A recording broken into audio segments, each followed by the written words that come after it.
David Lyon, what does this mean for Al-Qaeda? Does the organization itself disintegrate? Do the Qaeda, then join other terrorist organizations? Or what happens to the idea of Al-Qaeda? No, I think we're going to see Al-Qaeda in the strong position that it's been in, with the safe haven that it's now got in Afghanistan. That UN report that Ambassador Sood mentioned talked about Al-Qaeda's propaganda arm becoming much more successful than it's been before, them even replacing Islamic State internationally. That's very important for the recruitment of young jihadi fighters. Islamic State have been carrying out a number of big attacks in Afghanistan in recent months, but Al-Qaeda, it appears, have more of a propaganda success than Islamic State in the country. And the man who's carrying that out, Abdul Majid al-Maghrebi, is one of the key likely successors. He's the current so-called general manager for Afghanistan and Pakistan for Al-Qaeda, and he is a potential successor. He's the son-in-law of Ayman al-Zawahiri. They certainly lose the intellectual coherence that they had because of al-Zawahiri's presence in the country. But it really means, and I absolutely agree with Michael Kugelman here, this is a big blow and it shows just how hollow that American deal was with the Taliban in 2020. Just what little assurance America got from the Taliban in order to pull out from the country and abandon it, hand it over to the Taliban effectively. No, so, James M. Dawsey, in terms of what this means for the Taliban, we know that the country's been trying to have some kind of normal relations with certainly its neighbors. They were trying very hard for a representative at the United Nations last year. I don't know if they will get one this year. Vis-a-vis India, for example, India had sort of begun the legwork to have some kind of an informal mission, if you will, there to try and have informal contacts with the Taliban. Will the discovery of Zawahiri and his taking out right in the heart of Kabul, right under the nose of the Taliban leadership, will that dent a further blow to the Taliban's attempts to try and normalize its ties with its neighbors and with big powers?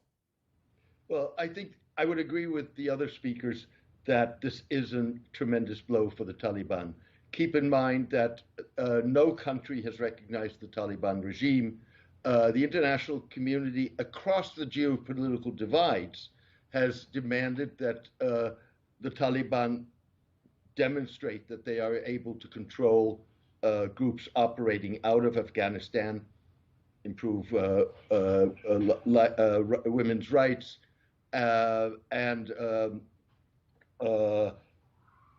basically have an inclusive government.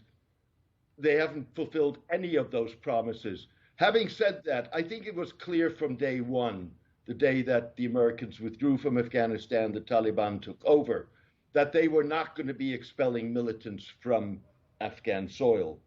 What is also clear is that whatever attacks have taken place from Afghan soil since then have been carried out by the Islamic State, particularly rockets being fired into Tajikistan and Uzbekistan, not by Al-Qaeda. The other point I would make is that there is some debate about what Al-Qaeda still represents.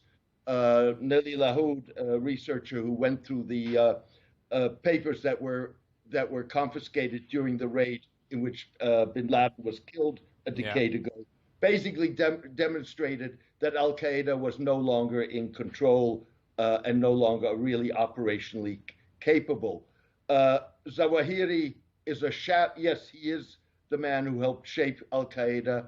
He was probably one of the masterminds of 9/11, but he's been a shadow of himself in many ways since the killing of bin Laden. He's not been able to fulfill bin Laden's shoes in terms of his charisma, in terms of his personality, in terms of his personal relations. Mm-hmm. So in many ways, yes, the UN report, as my colleague said, rightfully said, reported that Al-Qaeda is much stronger in terms of its propaganda, but it's not much stronger necessarily operationally, which is not the case for the Islamic State.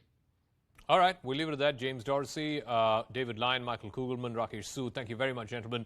This is a story that we'll be very, very closely tracking its implications for India, for Pakistan, for subcontinental ties, and of course, the whole war on terror, as it were. I want to thank all our guests. Before we go, if you can pull up the flight tracker data as well as the live footage that's coming in from the Taipei airport. This is the story that we're following through the next couple of hours, at least here on CNN News 18. This is the live flight tracker data of the flight that Nancy Pelosi, the U.S. House of Representatives Speaker, has taken. It's a SPAR 19, a Boeing jet owned by the U.S. Air Force. It has now taken a northward direction. It's flying over the Mindanao province in Philippines. It is now headed straight up to Taipei. As Pelosi heads to Taiwan, there's been confirmation now tensions are running high between the United States and China, and certainly between Taipei and Beijing.